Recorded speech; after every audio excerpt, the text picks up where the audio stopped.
So আপনি যদি ছবল খেতে প্রস্তুত থাকেন আপনি ক্ষমা করবেন, আপনি যদি ছবল খেতে প্রস্তুত না থাকেন তাহলে আপনি ক্ষমা করবেন না। আপনি শক্ত করে নিজেকে তৈরি করবেন এবং ওর ড্রামা এবং ওর খেল আপনি বুঝে গেছেন সেটা বুঝিয়ে দেবেন এবং জাস্ট আপনি বলবেন নো মিনস নো।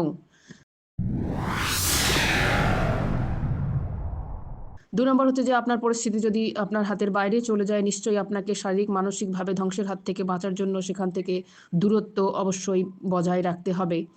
আ দু মা নি অত এবং নিরপেক্ষ লোক যদি বাড়িতে কেউ থাকে তাকে আপনার কাছে এবং আপনার বাড়ির লোককে আপনার মানে আপনি যদি বিবাহিত হন শ্বশুরবাড়িতে সে পুরুষ বা মহিলা যাই হোক না কেন আপনার বাড়ির লোককে সে তার নিজের ফেভারে আ অ নিয়ে নেয় মোস্টলি। তো এরকম ক্ষেত্রে কেউ না কেউ তো আপনার প্রতি মিনিমাম ওয়েল উইশার থাকবে। তাকে আপনার আচরণ দিয়ে, আপনার ধৈর্য দিয়ে, সত্য দিয়ে তাকে নিজের ফেভারে নিয়ে আসবেন এবং সমস্ত সত্য কথা অবশ্যই বলবেন এবং খাস করে আমি বলব মেয়েদের ক্ষেত্রে তারা যেন নিজের বাবা-মাকে কোনো কিছুই না লুকোয়। মান-সম্মান, পরিস্থিতির অ্যাডজাস্টমেন্টের একটা সীমা থাকে। আপনি নিজেকে ধ্বংস করে কোনো মান-সম্মান রক্ষা করতে পারেন না। আপনার ধ্বংসের সঙ্গে আপনার বাচ্চাদের ফিউচার নির্ভর করছে। কখনোই কি বলবো পচাসড়া একটি লাউয়ের বীজ বেশিদিন ভালো থাকতে পারে না বা একটি কি বলবো পচা লাউ, পচা আম ভালো গাছের চারার বৃদ্ধি করাতে পারে না। সো বেস্ট হবে আপনি আপনার বাউন্ডারি আপনি নিজেই তৈরি করে নেন। সেই বাউন্ডারি দিয়ে যেন কোনো আগাছা, ছাগল, গরু, গাই মানে যেগুলো যারা আপনার ক্ষতি করছে তারা ঢুকে পড়তে না পারে। আপনি আপনার বাউন্ডারি অবশ্যই তৈরি করুন। নেক্সট হচ্ছে যে আপনি যদি তর্ক-বিতর্কে জড়ান আপনার আরও বেশি শারীরিক মানসিক ক্ষত হতে পারে। আপনি জাস্ট চুপ থাকুন, সেই জায়গা থেকে সরে যান। এবং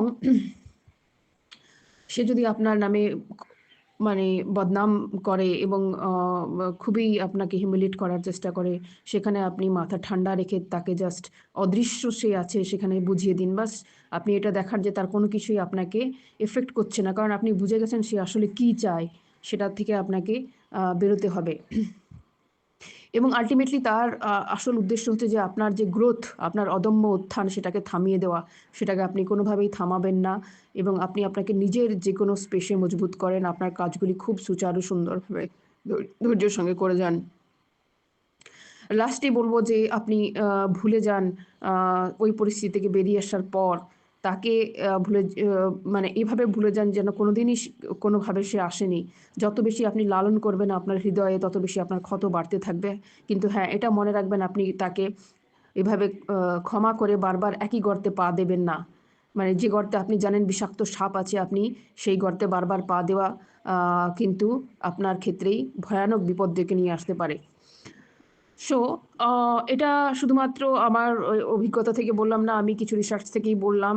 আমাদের হাদিস আছে ইসলামে যে ইমান ইমানওয়ালা যে মানুষ, সেই ইমানওয়ালা মানুষ কিন্তু কখনোই একই গর্তে ২ বার পা দিয়ে ছোবল খায় না। কারণ সে ইমানের আ দ্বারা সে সাবধান, সতর্ক এবং ক্ষিপ্র থাকেন।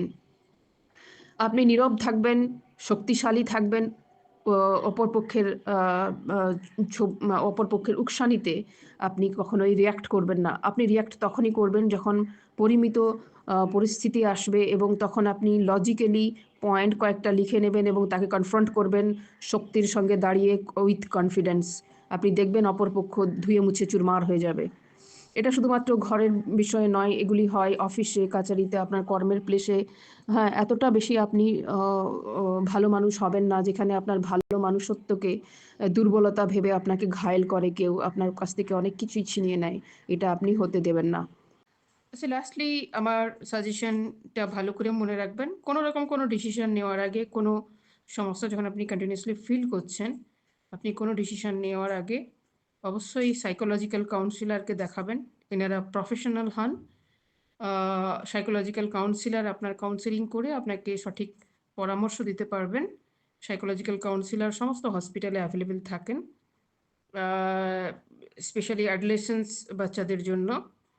আর যদি সাইকোলজিক্যাল কাউন্সিলর এর কাছে আপনার কাজ না হয় তাহলে আপনি সাইকিয়াট্রিকে দেখাতে পারবেন, যিনি আপনার কাউন্সেলিংয়ের সঙ্গে কিছুটা মেডিসিন দেবেন। মানে উনি মেডিসিনের জন্যই স্পেশালিস্ট। সাইকোলজিক্যাল প্রবলেমের জন্য। তো শরীরের যেমন অসুখ করে, মনেরও তেমন অসুখ করে। তার জন্য আপনার ওদের কাছে মানে ভিজিট করাটা জরুরি। এবার আমি একজন আমার বন্ধু সঞ্জু যাদব, উনি সাইকোলজিক্যাল ডিপার্টমেন্টের প্রফেসর। ওনার মুখ থেকে শুনে নেব যে আহ, এই যে সাইকোলজিক্যাল সমস্যাগুলো সেগুলো কী এবং তার এফেক্টগুলো কী। আপনারা লাইক, সাবস্ক্রাইব এবং কমেন্ট অবশ্যই করবেন। আপনার জন্য অনেক শুভেচ্ছা রইলো। আমার জন্য দোয়া করবেন, প্রার্থনা করবেন, আশীর্বাদ করবেন। কমেন্টে লিখবেন কেমন লাগলো আপনাদের, শেয়ার করবেন আর অবশ্যই লাইক করবেন। Thank you very much.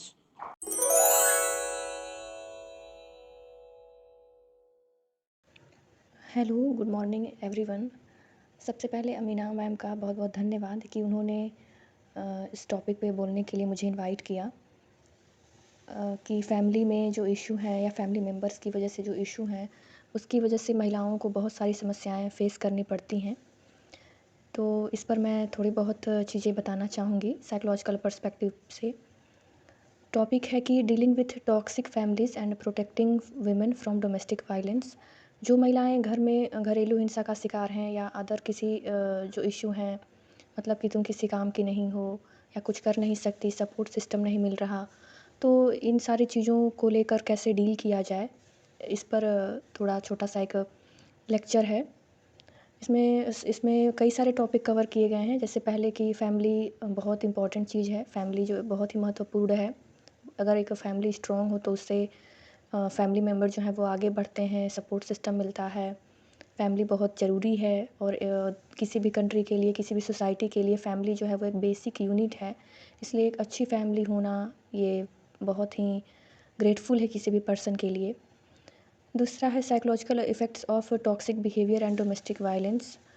जो अच्छे बिहेवियर नहीं किए जाते हैं लोगों के साथ, चाहे वो मेल हो या फीमेल हो फैमिली में, अच्छे से उसे डील नहीं किया जाता, उसका सम्मान नहीं किया जाता, तो उन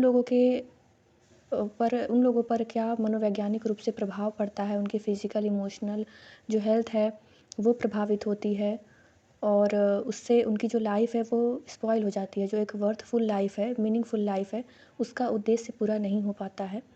तो फिर नेक्स्ट है कि कैसे महिलाएं, ज़्यादातर ये सारी चीज़ें महिलाओं के साथ ही होती है, कैसे महिलाएं इसे डील करें, कैसे खुद को प्रोटेक्ट करें। और फिर निष्कर्षतः ये कहा जा सकता है कि अगर हम जब जागो तभी सवेरा, तो जब हमें लगता है कि हाँ हम यहाँ से अच्छी स्टार्टिंग कर सकते हैं, तो वही हमारा सबसे बेस्ट दिन और वही सबसे बेस्ट डिसीजन होता है। तो स्टार्ट करते हैं। पहले तो फैमिली है क्या? फैमिली एक लोगों का समूह है जिसमें एक ब्लड रिलेशन होता है, मैरिज के थ्रू या एडॉप्शन के थ्रू या अटैचमेंट के थ्रू एक बॉन्ड बना होता है, सभी लोग एक छत के नीचे रहते हैं, एक स्ट्रॉन्ग रिलेशनशिप होता है लोगों का एक दूसरे के बीच।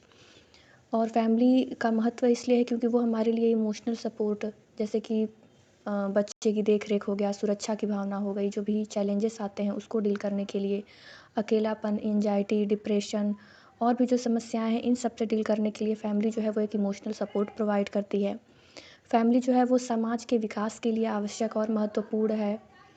ये कम्युनिकेशन सिस्टम के लिए, एक दूसरे से बातचीत करने के लिए, रिस्पेक्ट करने के लिए, अपनी बातों को शेयर करने के लिए, सहानुभूति के लिए, इन सब के लिए आवश्यक है।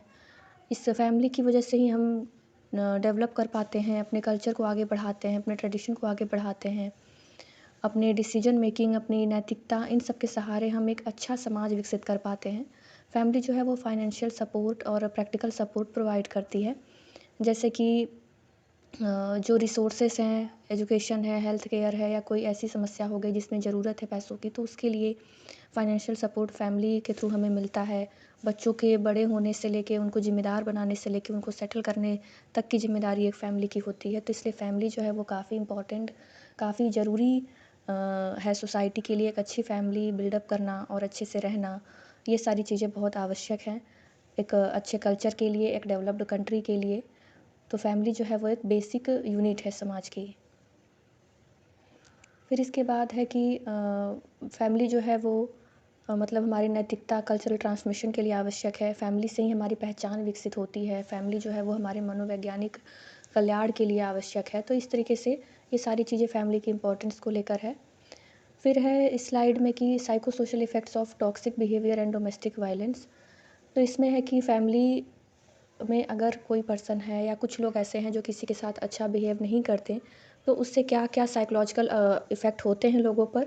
इसमें पहला है जैसे कि एंग्जायटी एंड हाइपर विजिलेंस, यानी बहुत ज़्यादा झगड़े लड़ाई करना, कॉन्फ्लिक्ट होना, बहुत ज़्यादा सोचना, इन सारी चीज़ों को लेके, नॉर्मल सिचुएशन को लेके भी बहुत चिंता में रहना।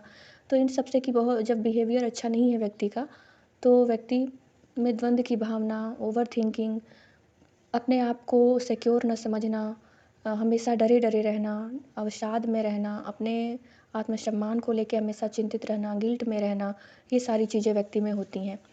पोस्ट ट्रॉमेटिक डिसऑर्डर जो है कि हमेशा स्ट्रेस में रहना, जो पुरानी चीज़ें हैं वही चीज़ें बार-बार याद आना, जैसे लड़ाई झगड़े या कुछ एब्यूज़िव बातें कहना, ये सारी चीज़ें जो हैं वो बार-बार याद आती हैं व्यक्ति में, जो व्यक्ति को एक तरीके से इमोशनली झकझोर देती हैं, जो उसके हेल्थ के लिए, फ़िज़िकल और मेंटल हेल्थ के लिए बिल्कुल सही नहीं है। दूसरा है कि इसमें व्यक्ति हमेशा लोगों से दूर रहना पसंद करता है, उसे लगता है कि जब सब लोग उसे खराब ही समझ रहे हैं तो वो लोगों से दूर ही रहे। उसे हमेशा डर लगता है कि उसे कोई एक्सेप्ट नहीं करेगा, वो अपनी पहचान बनाना, अपनी स्वतंत्रता, ये सारी चीज़ों को भी बहुत महत्व नहीं दे पाता है। इमोशनल इफ़ेक्ट भी होते हैं, वो हमेशा डरा हुआ रहेगा, हमेशा अकेले रहेगा, हमेशा दुखी रहेगा व्यक्ति, फ्यूचर को लेके बहुत ही अनएक्सपेक्टेड रहेगा, बहुत ही डिप्रेस्ड रहेगा, एक तरीके से नेगेटिव नकारात्मकता की भावना आ जाती है। फिज़िकल इफ़ेक्ट तो फिज़िकल हेल्थ में जैसे हेडेक हो गया, माइग्रेन हो गया या पाचन संबंधी समस्याएँ हो गईं, नींद संबंधी समस्याएँ हो गईं, सोमैटिक डिसऑर्डर, शारीरिक बहुत सारी ऐसी मनोवैज्ञानिक समस्याएँ हो जाती हैं कि व्यक्ति को पेन नहीं है, फिर भी उसे लगे कि दर्द महसूस हो रहा है, या बाइपोलर डिसऑर्डर हो गए, मूड डिसऑर्डर हो गए, जिसमें व्यक्ति इमोशनली बहुत ज़्यादा बर्स्ट हो जाता है, एक तरीके से वो इमोशनली स्टेबल नहीं रहता। कभी-कभी उसे थेरेपी की या मेंटल असाइलम में ट्रीटमेंट की ज़रूरत भी पड़ती है। इन सब की वजह से सोशल और बिहेवियरल इफ़ेक्ट भी होते हैं। व्यक्ति सोशल सिचुएशन में जाना नहीं पसंद करता क्योंकि उसे लगता है कि उसे लोग क्रिटिसाइज़ करेंगे, उसकी आलोचना करेंगे। जब उसके फैमिली मेंबर ही उसको सपोर्ट नहीं करते तो वो दूसरे से कैसे एक्सपेक्टेशन कर सकता है। लॉन्ग टर्म कॉन्सिक्वेंसेस इसके ये हो सकते हैं कि व्यक्ति लंबे समय तक स्ट्रेसफुल सिचुएशन में रहे या डिप्रेशन में चला जाए। वो कई कई सारे साइकोलॉजिकल डिसऑर्डर, एंग्जायटी, डिप्रेशन और बहुत सारी एबनॉर्मलिटीज़ का शिकार हो जाए, सुसाइडल टेंडेंसी व्यक्ति में विकसित हो जाए, ये सारी चीज़ें भी होती हैं। और व्यक्ति की प्रोफ़ेशनल लाइफ़ जो है वो भी प्रभावित होती है इससे। तो ये सारे इसके कुछ प्रभाव हैं। फिर इसके बाद है कि कैसे हम इससे बाहर निकलें, या अगर फिर महिलाएँ हैं तो कैसे इन सारी चीज़ों से बाहर निकलें। बाहर निकलना इतना ईज़ी नहीं होता, लेकिन व्यक्ति कोशिश करता है और टाइम लगता है धीरे-धीरे। तो first is set healthy boundaries, यानी कि अपने लिए क्या चीज़ें सही हैं, वो सेट करना। जैसे कि बहुत सारे चीज़ों को इग्नोर करना, कई सारे आर्गुमेंट में ना पड़ना, अपनी पर्सनल इन्फॉर्मेशन को शेयर ना करना, जहाँ पर आपका सम्मान ना हो, आपको महत्व ना दिया जाए, आपकी पोटेंशियल को समझा ना जाए, उस जगह उस चीज़ को छोड़कर कुछ अलग अपने लिए तलाश करना, ताकि आप अपने आप को बिल्ड अप कर सकें। प्रैक्टिस असर्टिव कम्युनिकेशन, खुद को शांत रखना, अपने आप को अ, एक अच्छे नज़रिए से देखना, एक रिस्पेक्टफुली नज़रिए से देखना, अपने आप को ये समझना कि हाँ, हम भी कर सकते हैं। अपने जो अच्छे दोस्त हैं या काउंसलर हैं या जो महिलाएँ हैं या जो भी एनजीओ वगैरह हैं, जहाँ से अगर आपको सपोर्ट मिल सकता है, तो वहाँ पर सपोर्ट लेने से बिल्कुल भी ना हिचकें। ज़रूर वहाँ पर जाएँ ताकि आप को जो भी सपोर्ट सिस्टम मिल सकता है, वो आप ले सकें और अपने आप को इस टॉक्सिसिटी से या इस परेशानी से बाहर निकालें। बहुत सारे सहायता समूह बनाए जाते हैं जो महिलाओं को रोज़गार प्रदान करते हैं, महिला सहायता समूह या स्वयं सहायता समूह, जहाँ पर महिलाएँ काम करती हैं, जो उनको वर्क करने आता है या जो चीज़ें वो सीख सकती हैं ताकि वो फाइनेंशियली इंडिपेंडेंट हो सकें, वो फाइनेंशियली किसी पर निर्भर ना रहें, जो कि बहुत ज़रूरी है। महिलाएँ अपने आत्मसम्मान को लेकर, जैसे कि सेल्फ केयर करना, अपनी सेल्फ रिस्पेक्ट करना, सेल्फ लव बहुत ज़रूरी है। दूसरों से तो प्रेम में बहुत लोग पड़ जाते हैं, पर खुद से प्रेम करना सीखना चाहिए। खुद को शाबाशी देना, खुद को गिफ्ट करना, पॉजिटिव अफ़र्मेशन रखना, ये सारी चीज़ें जो हैं सेल्फ एस्टीम को बढ़ाती हैं। इसमें फिर कुछ पिक्चर्स हैं, जैसे कि आप किसी भी एज में कुछ भी सीख सकते हैं। और इसमें है कि अपनी स्टडी पे फ़ोकस करना, अपने काम पर फ़ोकस करना, जो चीज़ें आपको अच्छी लगती हैं वो सारी चीज़ें करना, ताकि आप खुद को स्ट्रेंथन कर सकें। लास्ट में यही कह सकते हैं कि टॉक्सिक फैमिली फैमिली तो वैसे बहुत इंपॉर्टेंट है, पर अगर फैमिली अच्छी नहीं है या अब्यूज़िव है या फैमिली में कुछ लोग वैसे हैं, तो उनसे दूर रहना ज़्यादा बेहतर है। अपने अपने पोटेंशियल्स को जगाएँ, जागरूक हों, अपने लिए जो भी अच्छा है वो चुनें, फाइनेंशियली इंडिपेंडेंसीज़ चुनें, अपने स्ट्रेंथ पर फ़ोकस करें, अपने एजुकेशन पे फ़ोकस करें। हर एक महिला का हक है, हर एक पर्सन का हक है कि उसे सम्मान मिले, उसे खुशी मिले, खुश रहने का सबको हक है। तो इन सारी चीज़ों को ध्यान में रखते हुए अपने आप को डे बाय डे पॉजिटिव बनाना, अच्छा बनाना, इम्प्रूव करना, ये करना चाहिए। तो थैंक यू लास्ट में सभी लोगों को जो लोग सुन रहे हैं, और thank you so much Amina ma'am.